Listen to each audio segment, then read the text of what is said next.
क्यों लोग ये कहते हैं, क्यों लोग ये कहते हैं हम ख्वार नहीं मिलता, क्यों लोग ये कहते हैं हम ख्वार नहीं मिलता। तैबा में चला जाए जिस प्यार नहीं मिलता, क्यों लोग ये कहते हैं हम ख्वार नहीं मिलता।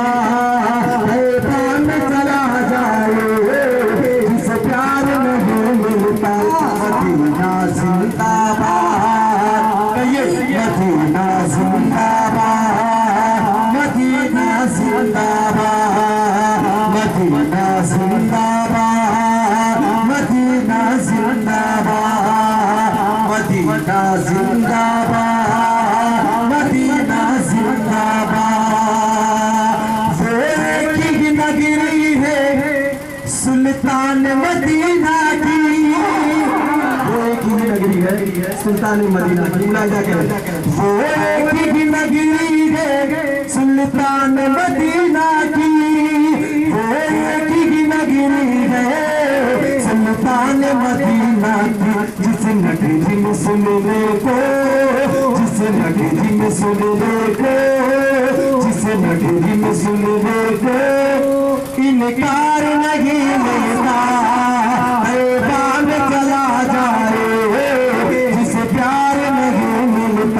मदीना जिंदाबाद, मदीना जिंदाबाद, मदीना जिंदाबाद, मदीना जिंदाबाद। सबसे आला वो आला हमारा नबी, सबसे आला वो आला हमारा नबी।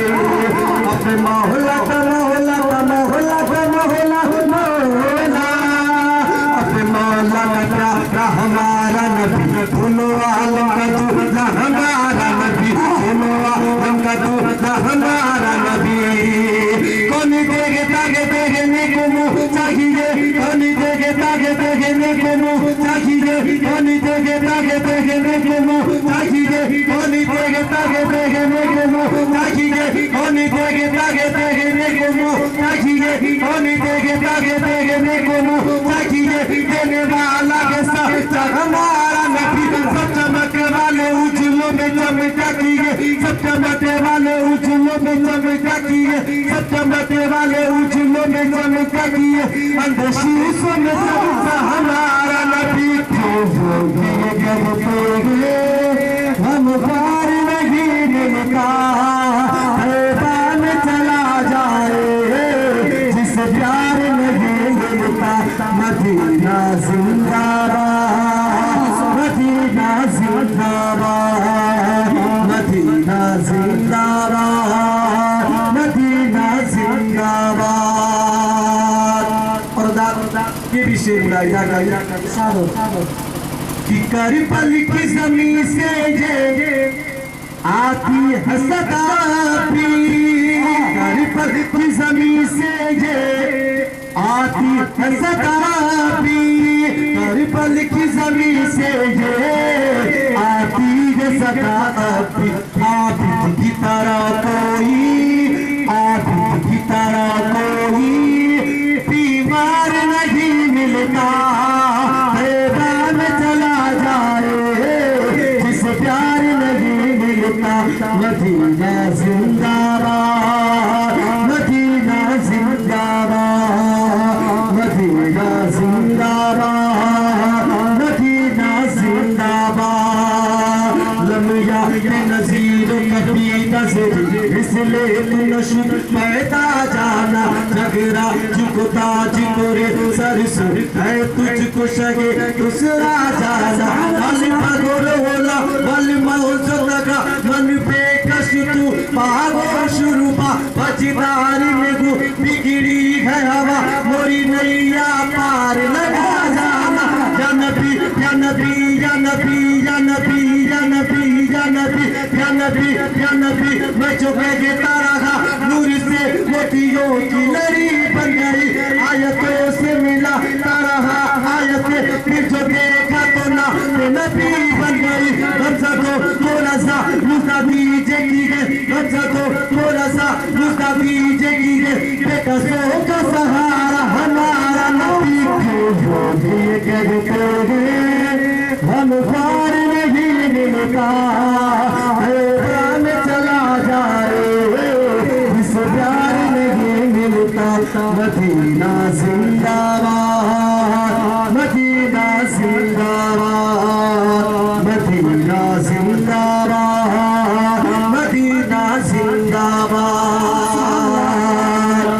और मिस्र के बाजारों अच्छे हो बहुत लेकिन मिस्र के बाजारों अच्छे हो बहुत लेकिन मिस्र के बाजारों अच्छे हो बहुत लेकिन तैबा से हंसी कोई तैबा से हंसी कोई बाजार नहीं मिलता तैबा में चला जाए जिस प्यार नहीं मिलता मदीना जिंदाबाद मदीना जिंदाबाद मदीना जिंदाबाद मदीना जिंदाबाद मदीना जिंदाबाद मदीना जिंदाबाद तू भागी कहते हैं हम पार नहीं मिलता तैबा में चला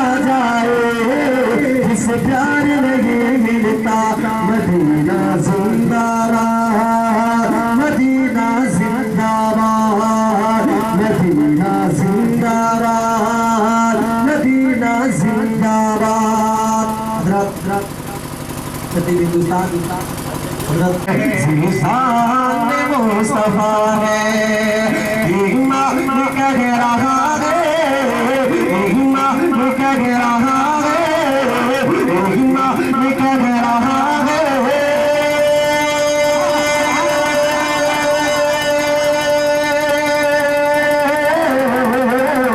ईमान कह रहा है मेरी जान मुस्तफा की दुनिया है मुस्तफा है और ये भी स्टोरी गाया करने आदम आदम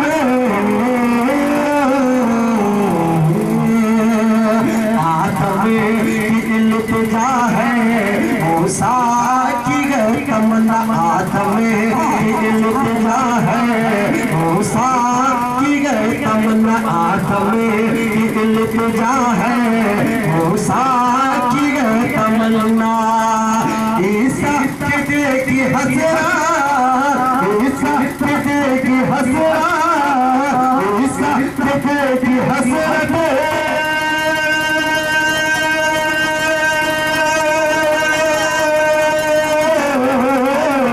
ईसा की हसरत अरमान मुस्तफा है महबूब की दुनिया है शान मुस्तफा है और यासीन और ताहा मिलो मुतसिम यासीन और ताहा मिलो मुतसिम आयत बता रही है आयत बता रही है आयत बता रही है आयत बता रही है कुरान की दुनिया है शान मुस्तफा है मेसे पे जब हुसैन का सर बोलता रहा मेसे पे जब हुसैन का सर बोलता रहा और अल्लाह अगर हुसैनी है तो एक मतलब बोल दे या हुसैन जरा बुलंद आवाज से बोले या हुसैन फिर देखिए कि सितम सदा सितमगर को सलाम करता है सितम सदा सितमगर को सलाम करता है, लोहा पत्थर को सलाम करता है। और यजीदियों मुबारक हो तुम्हें पानी का तालाब, यजीदियों मुबारक हो तुम्हें पानी का तालाब।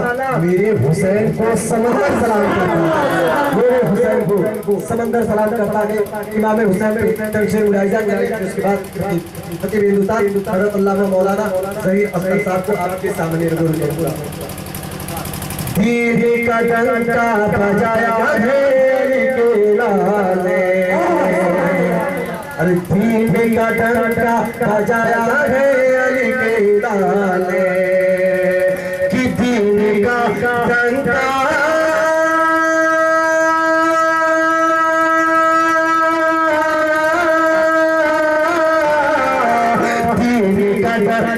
बजाया है अली के लाले, दीन का डंका बजाया है अली के लाले।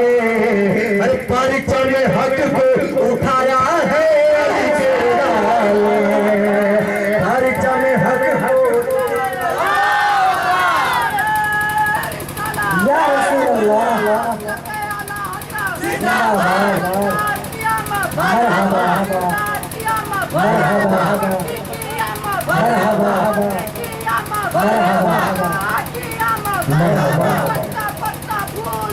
या रसूल अल्लाह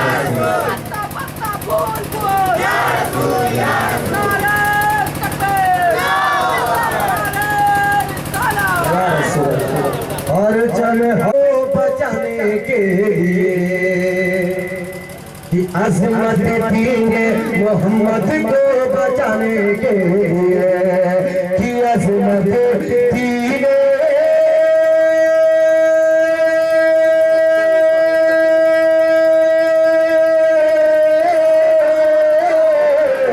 अज़मत दीने मोहम्मद को बचाने के लिए, अज़मत दीने मोहम्मद को बचाने के लिए अपने घर का घर लुटाया है अली के लाले, अपने परचम हक को उठाया है अली के लाले। मेरी आवाज बहुत लग गई थी, शेर आगे ऐसा कर ले, और मेरी आवाज इतनी लग गई थी कि नाक लग गई था। शेर देखिए, अज़मत दीने मोहम्मद को बचाने के लिए, और मुझ में हिम्मत ही नतीजा लिसा पढ़ू मैं आज का, कि मुझ में हिम्मत ही नतीजा लिसा पढ़ू मैं आज का, कि मुझ में हिम्मत है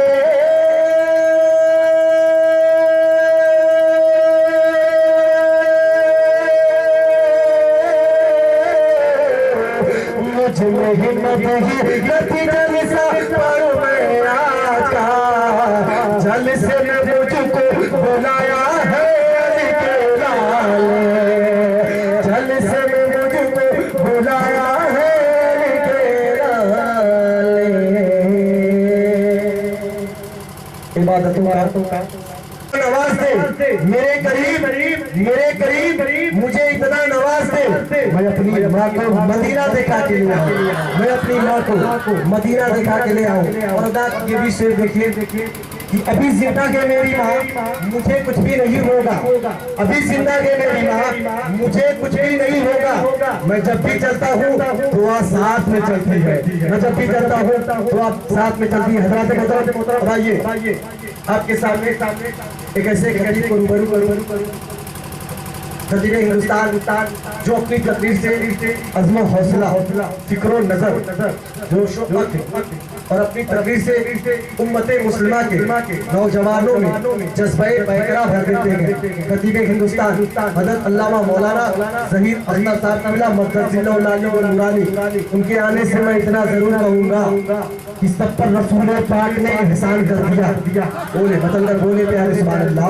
सब पर रसूल पाक ने एहसान कर दिया, पूछने वालों को मुसलमान कर दिया। और यूसुफ पे कटी उंगलियां मेरे नबी पर, यूसुफ पे कटी उंगलियां मेरे नबी पर, उंगली ही नहीं जान को कुर्बान कर दिया। और कितना कदीर है कि खुदा माँ के शिकन में हौसुल वरा को हाफिज़े कुरान कर दिया, हौसुल वरा को हाफिज़े कुरान कर दिया।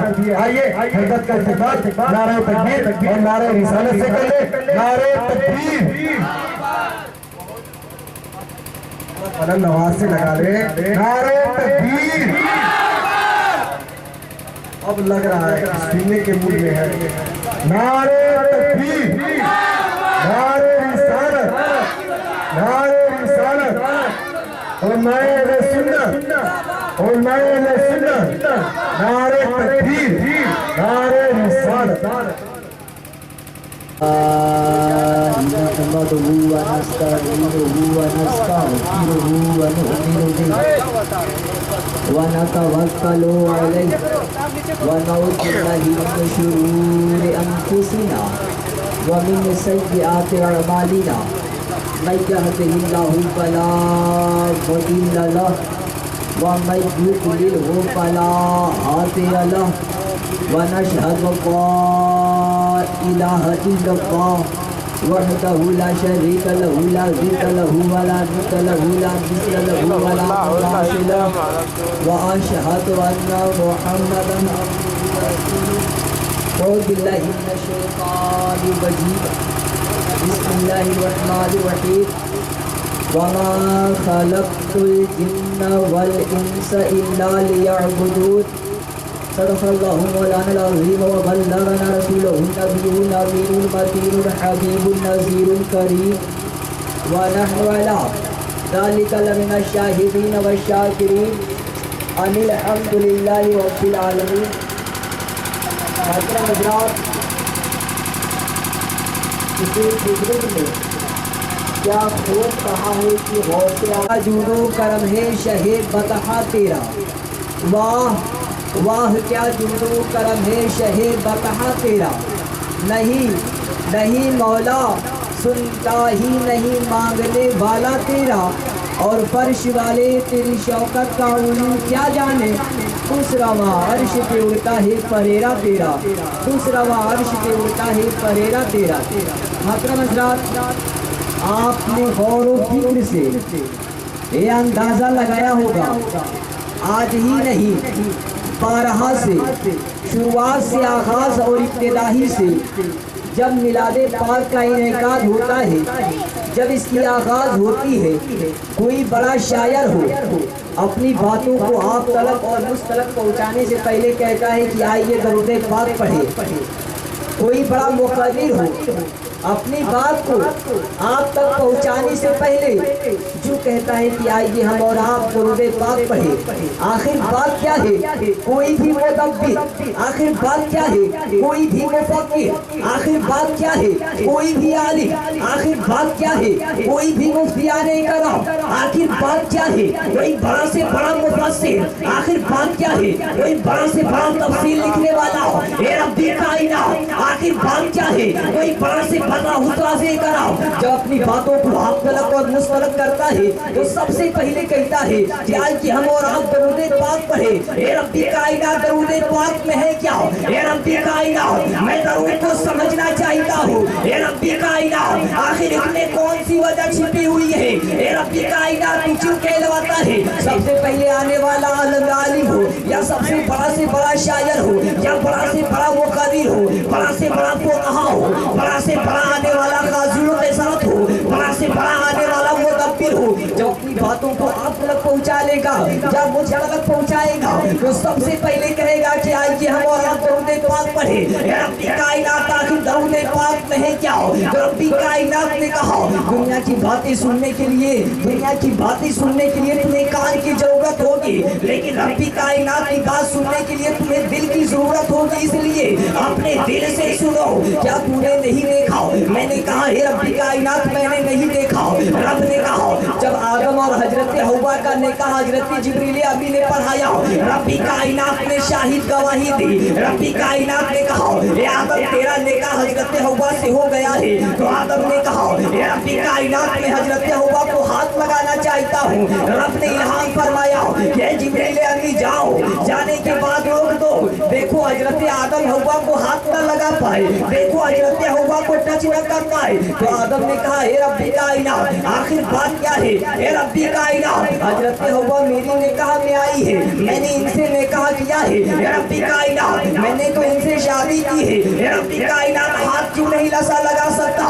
रब्बी कायनात ने कहा हे आदम पहले हक अदा कर, हे आदम पहले हक अदा कर, निकाह का हक अदा कर, शादी का हक अदा कर। तो हजरत आदम ने कहा हे रब्बी कायनात उसका हक क्या है? हे रब्बी कायनात आखिर उसका वजह क्या है? कौन सा निकाह का हक मांग रहा है? तू क्या मांग रहा है? तो रब्बी कायनात ने कहा हे आदम निकाह का पहला दस्तूर है, निकाह का हक ये है, निकाह की हक्कानियत ये है कि तुम पहले महर बैन अदा करो, पहले तुम महर बैन अदा करो, उसकी हुकूकियत बयान करो। तुम उस महर बैन को अदा करके अपने आप को पहले छुटकारा दो। आदम ने कहा हे रब्बी कायनात जमी का फर्श भी तेरा है, हे रब्बी कायनात आसमान का फसामियाना भी तेरा है, हे रब्बी कायनात जन्नत तेरी है, हे रब्बी कायनात जहन्नम भी तेरा है, हे रब्बी कायनात फरिश्ते भी तेरे हैं, हे रब्बी कायनात मेरी आवाज भी तेरी है, हे रब्बी कायनात खुद आदम तेरा है, हे रब्बी कायनात की आदम पेश करे तो क्या दे? हे रब्बी कायनात महदैन में क्या दे? उसके हक में क्या दे? तो रब्बी कायनात ने कहा हे आदम जमी भी मेरी है, हे आदम आसमां का शामियाना भी मेरा है, हे आदम सारी कायनात मेरी है, हे आदम जन्नत भी मेरा है, हे आदम जहन्नम भी मेरे है, हे आदम फरिश्ते भी मेरे हैं, और आदम तू और हजरत हव्वा भी मेरी है। लेकिन हे आदम तू रसूल कायनात पे दरूद पाक पढ़ दे, यही महदैन हो जाएगा, मैं मान लूंगा तुम्हें महदैन दे दिया। मैंने कहा हे रब्बी कायनात मैं तो जान गया कि आदम का महदैन दरूद पाक है, लेकिन तू नमाजों में भी मैं जान गया कि महदैन आदम का आदम ने पढ़ा है। मैंने जान गया कि आदम अगर दरूद पाक नहीं पढ़ते तो हजरत हव्वा को टच नहीं करते, और जब उनको हाथ नहीं लगाते तो कोई इंसान पैदा नहीं होता। ये दरूद सदका है कि हम और आप पैदा हुए, दरूद सदका है, ये हजरत आदम का सदका है कि हजरत आदम ने दरूद पढ़ा, रब्बी कायनात ने छूने की इजाजत दी और हम और आप पैदा हुए, वरना पैदा नहीं होते। दरूद सदका है कि हम और आप पैदा हुए, इसलिए सबसे पहले दरूद पढ़ते हैं, क्योंकि हमारी पैदाइश से पहले ही आदम ने दरूद पढ़ दिया है। इसलिए अपनी आवाज से पहले हम लोग दरूद पाक पेश करते हैं कि रब्बी कायनात जिसके सत्ते कुफैल में हम पैदा हुए पहले उसको पढ़े। लेकिन बात ये भी आती है कि रब्बी कायनात मैं जान गया कि दरूद सदका है कि हम और आप पैदा हो गए, लेकिन हे रब्बी कायनात अपनी रबूबियत में, अपनी इबादत में, अपनी नमाजों में, अपनी इबादत इलाहिया में क्यों दरूद पाक को शरीक करता है? हे रब्बी कायनात अपनी इबादत में दरूद पाक को शरीक क्यों करता है? हे रब्बी कायनात बंदे ने जब क़याम किया है, नमाज के लिए नियत किया है, हे रब्बी कायनात तेरे लिए किया है। हे रब्बी कायनात जब बंदे ने रुकू किया तो तेरे लिए किया। हे रब्बी कायनात बंदे ने सजदा किया है, सुभान रब्बियल आला पढ़ा है, हे रब्बी कायनात तेरे लिए पढ़ा है। हे रब्बी कायनात सुभान रब्बियल अज़ीम तेरे लिए, हे रब्बी कायनात सुभान रब्बियल आला तेरे लिए। हे रब्बी कायनात बंदे ने जब तहियात पढ़ी है तो तेरे लिए पढ़ी है, लेकिन हे रब्बी कायनात क्या जरूरी है कि तू नमाज में मुस्तफा पे दरूद पढ़ाता है? हे रब्बी कायनात नमाज तो तेरी है मौला, फिर दरूद पाक आदम पे क्यों? तो रब्बी कायनात ने फरमाया ये बंदे दुनिया की बातें सुनने के लिए कान की जरूरत होती है, और मेरी बातें सुनने के लिए दिल की जरूरत होगी, इसलिए अपने दिल से सुन ले कि जब मैं बगैर मुस्तफा के, जब मैं बगैर दरूद के तुम्हारी नमाज को कबूल नहीं कर रहा हूँ, तो बगैर दरूद पढ़े मैं तेरी महफिलों को, बगैर दरूद पढ़े मैं तेरी गुनाहों को, बगैर दरूद पढ़े मैं तुझे जन्नत के निजात कैसे दे दूंगा और जाने का जरिया कैसे बना दूंगा। जब बगैर दरूद के अपनी नमाज नहीं कबूल करता हूँ तो बगैर दरूद के तेरी दुआएं कैसे कबूल कर सकता हूँ, तेरा जन्नत में जाना गवारा कैसे कर सकता हूँ, क्योंकि नमाज ही से जन्नत है। जब मैं अपनी इबादत बगैर दरूद की नहीं कबूल कर रहा हूँ तो तेरा जन्नत में जाना बगैर दरूद के कैसे कबूल कर लूँगा। इसलिए दरूद पाक पढ़े और फरिश्ते फरमाते हैं, जिब्रील भी फरमाते हैं कि दरूद ऐसा चीज़ है जिसका कितना नेकी है उतना नेकी में जान नहीं पाता। और सुभान रब्बियल आला इसके बारे में आया है, तमाम हुफ़ाज़ कराम कहते हैं कि सुभान अल्लाह के उसकी बरकत मिज़ान है। मिज़ान तराजू होते हैं, बरोज़े महशर जब वो तराजू मिज़ान लाया जाएगा तो उस मिज़ान का आलम ये होगा कि जिस पे भारी होगा, जिस पे पल्ला भारी होगा वो आसमान की तरफ उड़ेगा और जिस पे पल्ला कम होगा वो जमीन में धंसता हुआ चला जाएगा। इससे अलग है, यहाँ के तराजू से उल्टा तराजू है। जब बंदा कहता है सुभान रब्बी सुभान अल्लाह तो रसूल कायनात फरमाते हैं कि जमी और आसमान के बराबर सातों जमीन सातों आसमान जब तराजू के एक पल्ले में रख दिया जाए, उस महशर वाले इंसान को जब एक पल्ले पर रख दिया जाए तो भी इसको अपने घेरे में तराजू ले लेगा। उसके बराबर सुभान रब्बियल आला कहने पर सवाब मिलता है जिसकी कोई गिनती नहीं है, लेकिन वो कबूल हो जाए तब। पहले शर्त ये है कि वो सुभान रब्बियल आला कबूल हो जाए तब तो। अब इंसान कहता है कि निकाह करने से आधा ईमान मुकम्मल हो जाता है, पहले ये निकाह कबूल हो जाए तब तो। निकाह में भी तो खुराफाती होता है, पहले ये तो कबूल हो जाए। कैसा निकाह? मैंने अभी आयत कलामुल्लाह के तिलावत शरफ बयान किया, वमा खलक़तुल जिन्ना वल इंसा इल्ला लियअबुदून। इसका सीधा साधा तर्जुमा है कि मैंने इंसान और जिन्नातों को फकत इबादत के लिए पैदा किया है। जिन्नातों को और इंसानों को फकत इबादत के लिए पैदा किया है। ए रब्बी कायनात, अगर बंदे दिन रात अपने माथे को रगड़े जमीन पर तो अपने घर की परवरिश कैसे करेगा? ए रब्बी कायनात, तूने तो कुरान करीम में फरमा दिया वमा खलक़तुल जिन्ना वल इंसा इल्ला लियअबुदून, मैंने इंसान को फकत इबादत के लिए पैदा किया है। और इंसान को सबसे पहले बुनियाद पकड़ना चाहिए कि हमारा बुनियाद क्या है। उसके बाद मीनार जब खड़ा करेंगे तो मीनार मुकम्मल हो जाएगा, जितना चाहेंगे उतना खड़ा करेंगे। पहले अपनी बुनियाद को सही किया जाए, उसके बाद आगे की चीज़ों को देखा जाता है। तो ये रब्बी कायनात तमाम इंसान को इबादत के लिए पैदा किया है। अगर दिन रात तेरी ही इबादत करे मौला तो फिर अब ये नहीं समझ में आता कि घर की परवरिश कैसे करेगा, माँ बाप के हुकूक की अदायगी कैसे करेगा, ये रब्बी कायनात अपनी शिकम की परवरिश कैसे करेगा। तो रब्बी कायनात फरमाता है कि सिर्फ कुरान पढ़ने का नाम इबादत नहीं है, सिर्फ कुरान ही पढ़ने का नाम इबादत नहीं है, सिर्फ नमाज ही पढ़ने का नाम इबादत नहीं है, सिर्फ हज और ज़कात और फितरात देने का नाम इबादत नहीं है, बल्कि रब्बी कायनात इरशाद फरमाता है कि महबूब की हर नक्शी कदम पर चलना इबादत है। अब मुस्तफ़ा ने कैसे निकाह किया है, अब वैसे करना इबादत हो जाएगा। अब ये मत फिक्र में रहना हो, ये गौर न करना हो, ये न सोचना हो कि सिर्फ नमाज ही इबादत है, इसको करना जरूरी है।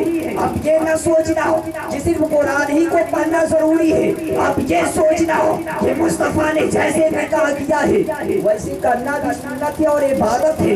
अब ये भी जरूरी है, ये भी अब कुरान इलाहिया में आ गया कि मुस्तफ़ा जैसे जैसे रसूल अल्लाह और उसका रसूल का हुक्म मानो, रसूल कायनात का हुक्म मानो। रसूल कायनात ने जैसे जैसे रास्ता दिया है वैसे वैसे रास्ता मानना, गोया खुदा का कहना मानना है, गोया कुरान पे अमल करने के बराबर इसकी सवाब मिला जाएगा। अब रसूल कायनात ने निकाह की वजूहात बताए, उसका तरीका बताया। मैंने कुछ देर पहले अखबारात में पढ़े थे कि उसके बारे में आता है कि उससे गैस की बीमारी होती है और पेट की आंत में जख्म हो जाता है जिसकी वजह से खाना उससे नहीं पचता है। फिर आगे जाकर के मैंने एक और अखबार पढ़ा है जिसमें लिखा था कि कैंसर की ज़्यादा उसके अंदर कैंसर की ज़्यादा प्रोटीन पाई जाती है जो इंसान खड़े होकर के खाना खाता है। मैंने गौर किया और आज के माहौल पे देखा तो आजकल कैसा माहौल है, नया माहौल है। पहले कैंसर का नाम नहीं था, पहले ज्यादा लोग गैस से परेशान नहीं थे, आज बच्चा गैस से परेशान है। आज बच्चा हर माहौल से परेशान है। आज बच्चे को घबराहट नजर आ रहा है। आज बच्चे का बदन फूलता हुआ नजर आ रहा है। जब मैंने गौर किया तो देखा कि अब के माहौल में शादी की रस्म ऐसे हो रही है कि अब बफर सिस्टम लागू कर दिया। जैसे जानवर होता है, देखता है कि वहाँ घास से वहाँ चला जाता है, उससे अच्छी घास देखता है तो वहाँ चल के चला जाता है, उससे और अच्छी घास देखेगा तो वहाँ दौड़ के चला जाएगा। ठीक यही टॉपिक इंसान का हो गया है। अब देखता है यहाँ नान है तो वहाँ जाता है, अब देखता है यहाँ गोश्त है तो वहाँ जाता है, अब यहाँ देखता है कि मुर्गा है तो वहाँ चला जाता है। अब जानवरों की तरह अपने रवैये को अपनाया हुआ है और कह रहा है ये रब्बी कायनात में हैरानों परेशान हूँ, पूरा वर्ल्ड को परेशान है। लेकिन क्या तूने सवाल किया? ये होकर मुझे जवाब दे, तू ही मेरी रहनुमाई फरमा कि आखिर मैं परेशान क्यों हूँ। कुरान ऐलान करता है अला बिज़िक्रिल्लाह तत्मइनुल कुलूब। इंसान जब रब्बी कायनात का जिक्र छोड़ देता है तो खुदा की कसम हैरानों परेशान होने की सिवा कुछ नहीं मिलता है। अला बिज़िक्रिल्लाह तत्मइनुल कुलूब, अल्लाह के जिक्र से दिलों को चैन और सुकून मिलता है। अल्लाह के जिक्र से चैन और सुकून मिलता है और इंसान को बैठ कर खाना भी रब का जिक्र है।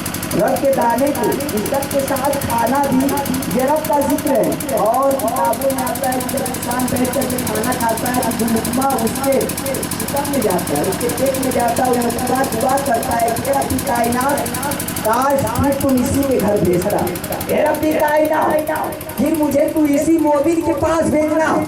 इसलिए कि मोमिन ने मेरी बड़ी तौकीर की है, मेरी बड़ी इज्जत की है, बड़ा मैं मुअज़्ज़ज़ और गुज़ार हूँ, उसका शुक्रगुज़ार हूँ कि उसने मेरी बड़ी इज्जत की है। और फिर उसके बाद अब रसूल कायनात फरमाते हैं कि महादैन जो मैंने पहला बयान किया, पहले तो दरूद शरीफ था। आदम के ज़माने में आदम ने दरूद पाक पढ़ा, लेकिन हर नबी के ज़माने में अलग अलग तरीका अपनाया जाता है, हर लोगों के ज़माने में अलग अलग।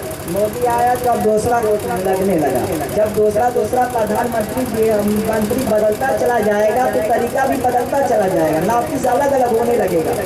वैसे ही जब हजरत आदम आए, आदम के बाद मूसा आए, मूसा के बाद सुलेमान आए, इब्राहिम इस्माइल आए, ईसा आए, तमाम नबी कराम दुनिया में तशरीफ लाए, सबका अलग अलग तरीका रहा है। उसके बाद रसूल आजम जब दुनिया में तशरीफ लाए तो अब उनके आने की बात महादैन सुनिए क्या हुआ। महर की 3 किस्में, अभी से पाक में आता है कि महादैन की 3 किस्में, महरे मुअज्जल, मेहरे मुअज्जल, मेहरे मुतलक, मेहरे मुअज्जल, मेहरे मुअज्जल, मेहरे मुतलक। और महदैन असल है, अगर इंसान बगैर महदैन दिए दुनिया से चला जाए, रब्बी कायनात फरमाता है कि जितना अज़ाब उसको मिलेगा उतना अज़ाब शायद मैं बयान नहीं कर सकता। इसलिए जब वो कर्जदार हो जाता है, इसलिए जब वो कर्जदार हो जाता है बगैर महदैन बनने वाला इंसान, अब क्या होता है कि रसूल कायनात फरमाते हैं कि महदैन की 3 किस्में मेहरे मुअज्जल। पहला मेहरे मुअज्जल, मेहरे मुअज्जल उसको कहते हैं कि इंसान निकाह कर लिया, निकाह करने के बाद औरत को, लड़की को हाथ लगाने से पहले उसके हक की अदायगी कर जाए, उसके हक की अदायगी कर जाए। रसूली कायनात फरमाते हैं कि सबसे अफजल सिफत है और रसूली कायनात फरमाते हैं कि इसमें ज्यादा नहीं। अगर इंसान औरत को हाथ लगाने से पहले ही उसको दे दे तो पहले मुअज्जल हो जाएगा, ज़्यादा अफजल और ज़्यादा नेकी है। फिर उसके बाद अगर इंसान इस पर काबिल नहीं है, अगर इस पर कुदरत नहीं रखता है, कुव्वत नहीं रखता है, तो अब रसूल कायनात फरमाते हैं कि अगर इंसान पहला नहीं दे पाया तो अब इस्लाम दूसरा चांस दे रहा है, दूसरे चांस को न जाने देना। जब मैंने दूसरे चांस को देखा तो पहला मेहरे मुअज्जल, उसके बाद फिर मेहरे मुअज्जल आता है। अब इसका तरीका ये है कि इंसान निकाह कर लिया, उसके बाद फाउंडेशन लगा लिया, यानी कि मैं 6 महीने में से दे दूँगा, या साल भर में दे दूंगा, या 2 साल में दे दूंगा, या 3 साल में दे दूंगा। एक वक्त मुअय्यन कर ले, ये भी दूसरा अफजल नीचे है। उसके बाद और नीचे जिसको ठग में कहते हैं, और नीचे उसके बाद मेहरे मुतलक आता है, यानी मरने से पहले कभी भी दे दे।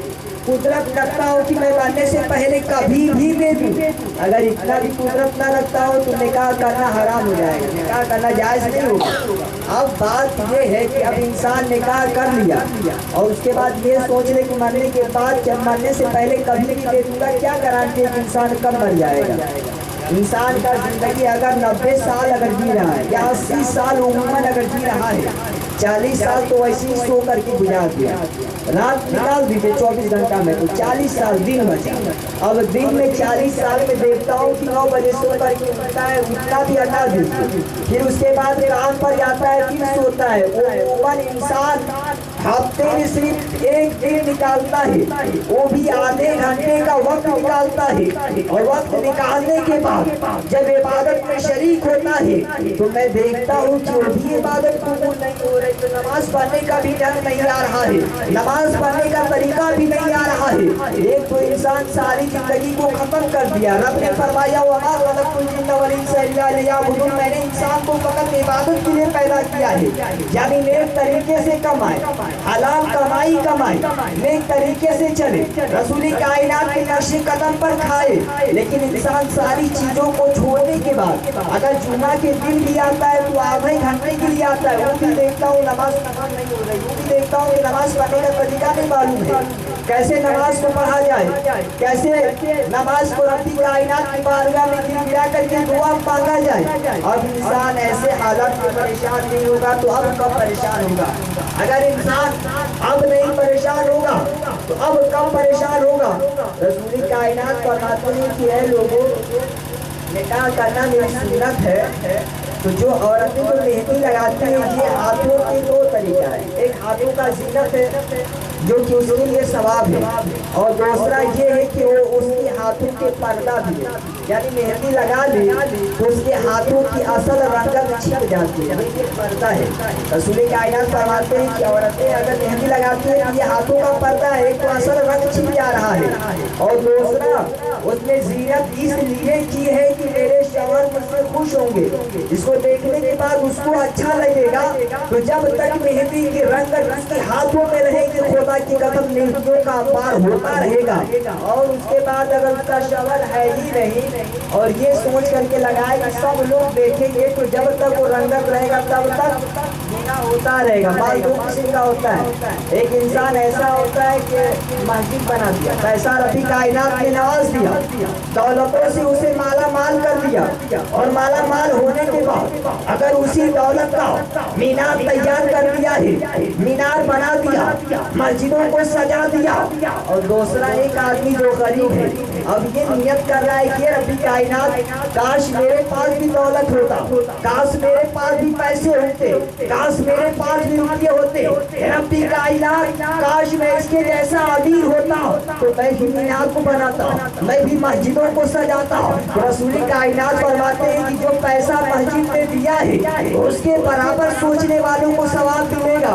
और अगर इंसान एक है जो कि शराब में, जुए में, टीवी वगैरह में जब पैसे को खर्च कर रहा है, अब दूसरा इंसान सोच रहा है कि मेरे पास पैसा होता तो मैं भी शराब पीता, मैं भी ऐशो इशरत करता, मैं भी सुकून करता, मैं भी टीवी को खरीदता, मैं भी जुए को खेलता, मैं भी तमाम तौरात को करता।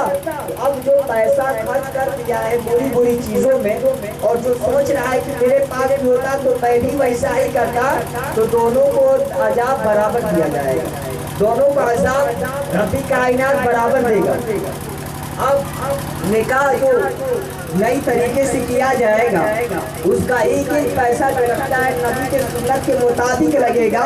तो एक हदीस आता है जिसमें रब्बी कायनात फरमाता है कि जो इंसान एक राई मेरे रास्ते में खर्च किया, नेक रास्ते में खर्च किया, रब्बी कायनात उसको अदा करेगा। कैसे अदा करेगा? एक हदीस पाक है कि रसूली कायनात के पास एक सहाबी पहुंचते और कहते हैं या रसूल अल्लाह मेरी बेटी की शादी है, हे आका मेरी बेटी की शादी कुछ इंतजामात कर दीजिए। मेरे आका ने कहा हे सहाबी जाओ ज़ुनूरैन के पास, चले जाओ उस्माने गनी के पास, इस वक्त बड़ा रईस है, जाओ कह देना कि रसूल कायनात ने भेजा है और मेरी बेटी की शादी है, जाकर के अर्ज गुजार होना।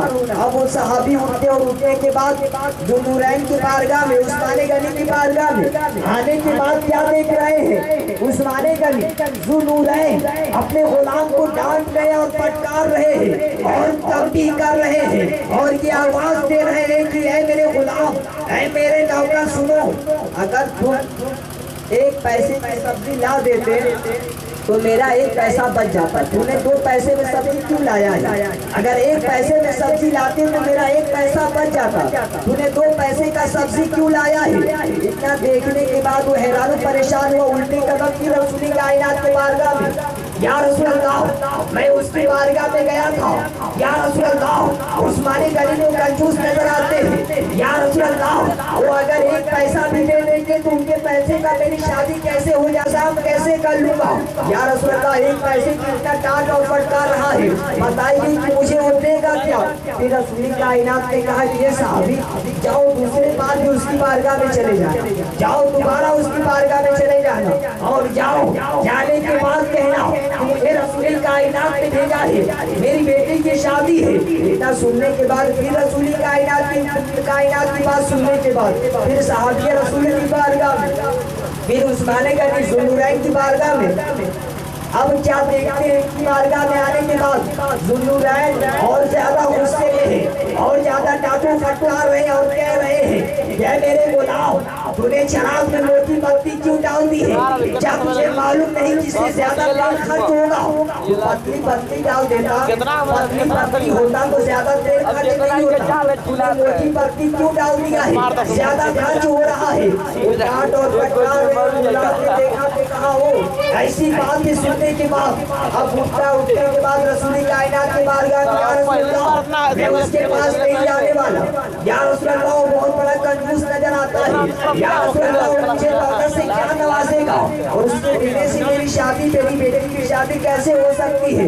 रसूल कायनात ने तीसरे बार फरमाया, तीसरी बार फिर कहा कि नहीं उस्माने गनी के पास जाओ, जाओ ज़ुनूरैन के पास, वही शादी नवाजेगा। बारगाह में जाते हैं तो अब हजरत उस्मान का काशान है, उस्मानिया बदली बत्ती से नजर आ रही है। या अब क्या देखते हैं कि 70,000 ऊँटें हैं और हर ऊँटों में 5 सोने चांदी जवाहरात लगे हुए हैं और उस्मानी गनी तमाम बालों को अलग अलग रखने में मसरूफ है। तब तक उस्मानी गनी की नजर उस गुलाम पे जाती है और बुलाते हैं इधर और कहते हैं कि सहाबी बताओ आखिर माजरा क्या है? तो 3 दिन से आ रहे हो, खाली कदम लौट जा रहे हो, खाली हाथ चले जा रहे हो, तुम मुझसे कुछ कह नहीं रहे हो, मेरे दरवाजे पर आने के बाद खाली हाथ यहाँ से लौट चले जा रहे हो, आखिर माजरा क्या है? आखिर तुम्हारे मकासद क्या है आने के? उन्होंने अर्ज किया कि ऐ उस्माने गनी मुझे रसूल कायनात ने भेजा है और मेरी बेटी की शादी है। उस्माने गनी ने कहा कि तुम्हारी बेटी की शादी? कहते हैं हाँ। कहा क्या रसूल कायनात ने भेजा? कहते हैं हाँ रसूल कायनात ने भेजा है।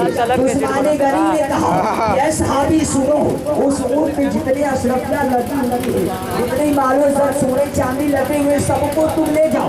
हैरत ज़दा होकर वो देखने लगा और कहने लगा कि ये कल वाले उस्माने गनी है या नहीं है, ये परसों वाले उस्माने गनी या है या नहीं है। हैरत ज़दा होकर के देखने लगा और पूछने लगा ये उस्माने गनी बताइए कि कल आपने या कोई और था, बताइए कि परसों आपने या कोई और था। उसने कहा कि उस्माने गनी ने नहीं मैं ही था, उसके साथ ऊँट भी ले जाओ और हाँ ऊँट के साथ एक गुलाम को भी ले जाना, ऊँट को भी ले जाना और उसके पास जितने भी अशरफियाँ उसमें लगी हुई है उसको भी ले जाना। हैरत ज़्यादा होकर के देखने लगा। उस्माने गनी ने कहा देखता क्या है? उसने कहा उस्माने गनी कल तो आप बहुत बड़े कंजूस नजर आते थे, यकायक आपका दिमाग मिजाज बदला कैसे? आखिर आपका नजरियात बदल कैसे गया? आखिर आपका फिक्र कैसे बदल गया? उस्माने गनी ने एक जुमला दिया ये सहाबी सुनो, हमारे रसूल ने यही हमें तंबीह किया है, यही तंबीह किया है, यही मेरे आका ने मुझे सिखाया है कि जब अपने लिए खर्च करना हो तो पाई पाई का हिसाब रखना हो। इसलिए रसूल कायनात ने फरमाया और तंबीह दिया, जब रब्बी कायनात की बारगाह में पैसा खर्च करने की बात आ जाए तो तुम रब्बी कायनात की बारगाह में बेहिसाब खर्च करना। इसलिए जब तुम नहीं बल्कि रब्बी कायनात तुम्हारे एक एक पाई पाई का हिसाब देगा। रब्बी कायनात फरमाते हैं तुम्हारे एक एक पाई पाई का हिसाब खुद रब्बी कायनात रोज़ पैसा देगा, लेकिन शर्त है कि नेक तरीके पे खर्च जिक्र हो जाती है। जरा सा अक्ल हो गया, जरा सी सोच हो गई, जरा सा कुव्वत हो गया, अब चलने क्या लगा, उसका जिक्र बदल गया, उसका इत्तेकाद बदल गया। अब क्या सुनने में नजर आता है कि बेटा जब बोलने के काबिल हो गया है तो उसकी माँ जब उसको डांटती है या कोई बात समझाती है तो कहता है अम्मी से कि अम्मी आप मेरी बातों को नहीं समझिएगा। अपनी अम्मी को डांट के कहता है कि आप मेरी बातों को नहीं समझ रही है और आप मेरी बातों को नहीं समझ पाइएगा। अब आप गौर करिए, जब बेटा छोटा है, बोल नहीं पा रहा है, माँ उसकी आवाज़ों को समझ रही है, पानी नहीं बोल पा रहा है, माँ उसकी आवाज़ों को समझ जा रही है और प्यास लगा है, उसको पानी पिला दे रही है। अगर बेटे को भूख लगा है तो वो बोल नहीं पा रहा है, माँ उसकी जवानों को समझ जा रही है। उसके पेट में दर्द है, बोल नहीं पा रहा है, माँ उसके पेट के दर्द को भी एहसास कर ले रही है। अब इंसान को अगर लोरिया चाह रहा है, बच्चा बोल नहीं पा रहा है, लेकिन माँ उसके अंदाज से समझ जा रही है। अगर इंसान को हंसना है या इंसान को बाहर का सैर करना है, बोल नहीं पा रहा है, लेकिन माँ उसकी आवाज़ों को समझ जा रही है। अब इंसान बोलने लगा है, अब इंसान बोलने लगा है। जरा सा कुव्वत क्या आ गया, जरा सा हुनर क्या आ गया, जरा सा अकल क्या रब्बी कायनात ने दे दी कि अब इंसान कहता है कि तुम मेरी बोलियों को नहीं समझ पाती हो। माँ तो उस वक्त तुम्हारी बोलियों को समझ जाती थी जब तुम बोल नहीं पाते थे, अब तुम बोल लेते हो। अब तुम ये बोलते हो कि माँ तुम्हारी बोलियों को नहीं समझ पाएंगी, माँ तो तुम्हारी बोलियों को समझ पाएंगी, लेकिन तुम माँ की बोलियों को नहीं समझ पाओगे। इसलिए कि रब्बी कायनात बनाता है कि माँ एक ऐसी दौलत है, एक ऐसी हार है। कैसी माँ है, कैसी हार है। देखिए अगर आप अगर आएगी आपका खुदा न करे अगर उसका इंतकाल हो जाए, अगर वो जमीन गिनती से कुछ कर जाए, दूसरा निकाह करिएगा तो दूसरी बीवी आने वाली आपकी सगी बीवी कहलाएगी, ऐसी नहीं जो सौतेली औरत कहलाएगी। अगर वो भी मर गई, तीसरा आपने निकाह किया, वो भी आपके निकाह में आई तो सगी बीवी कहलाएगी, ऐसा नहीं कि सौतेली बीवी कहलाएगी। वो भी मर गई, चौथी निकाह आपने किया, वो भी बीवी आपके निकाह में आई तो ऐसा नहीं तो डुप्लीकेट कहलाएगी, ऐसा नहीं कि सौतेली कहलाएगी। आने वाली आपके निकाह में बीवी चाहे चौथी हो, चाहे पांचवी हो, चाहे सातवीं हो, चाहे सातवीं मर जाए आठवीं शादी करेगी या आठवीं मर जाए नौवीं शादी करेगी, हर बीवी आपके निकाह में आने के बाद सगी औरत कहलाएगी। लेकिन कुर्बान जाइए माँ की ममता पर, अगर एक बार माँ आपकी नजरों से ओझल हो गई तो अब आने वाली माँ सगी माँ नहीं कहलाएगी, अब आने वाला बाप सगा बाप नहीं कहलाएगा। अपने औरतों के नाम पर बिकने वाले औलाद और करना कि अगर यही बीवी तुम्हारी नजर के सामने से ओझल हो गई तो आने वाली बीवी रब्बी कायनात सगी बीवी के नाम से नवाज देगा। और माँ तुम्हारी नजरों से ओझल हो गई तो अब आने वाली माँ सगी माँ नहीं कहलाएगी, आने वाला बाप सगा बाप नहीं कहलाएगा।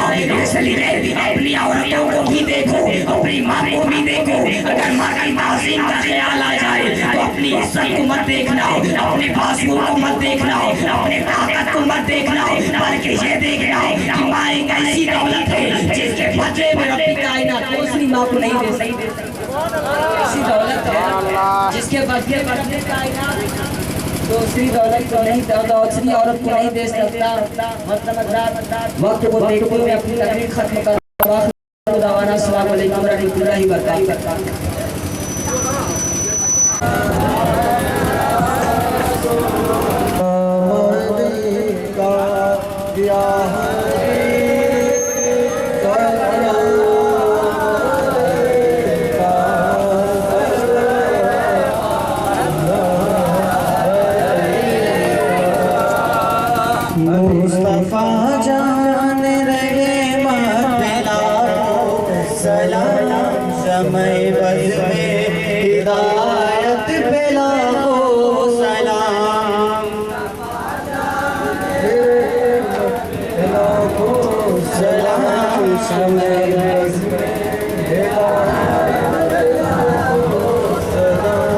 शहर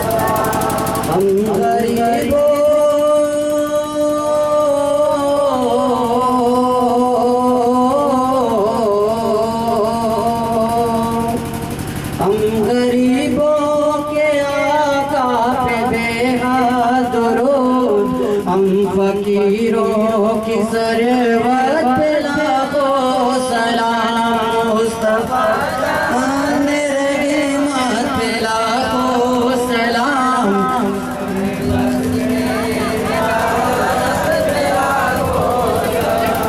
दूर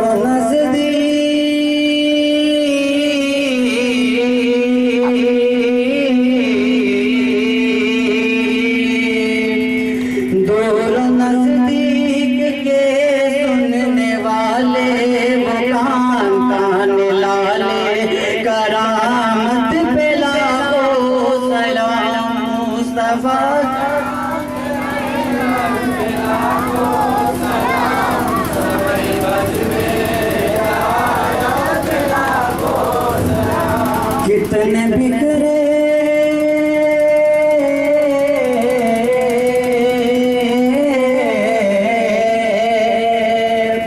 कितने बिखरे हुए मदीने के फूल करबला तेरी किस्मत पे लाखों सलाम मुस्तफा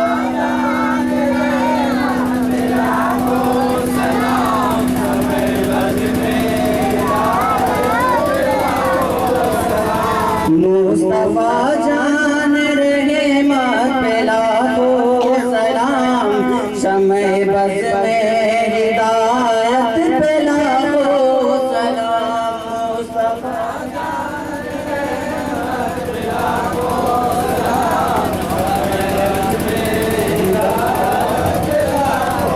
सलाम मुझसे खिदमत के कुदसी कहे हार मुस्तफा जान मेरा रहमत पे लाखों सलाम मुस्तफा जान रहमत पे लाखों सलाम समय बस में हिदायत पे लाखों सलाम या नबी सलाम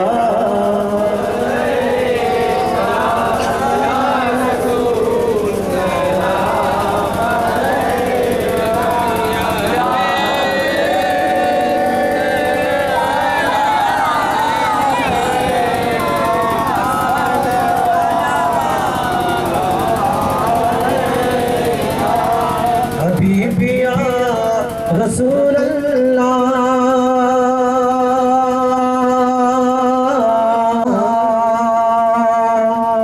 पढ़ता मैंने तो लगी खुदाई भी झूमने पढ़ता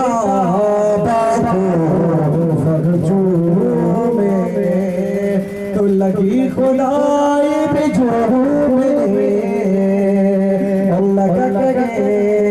का झुका के सर लगन का झुका के सर शगिया पर सलाम हो या नबी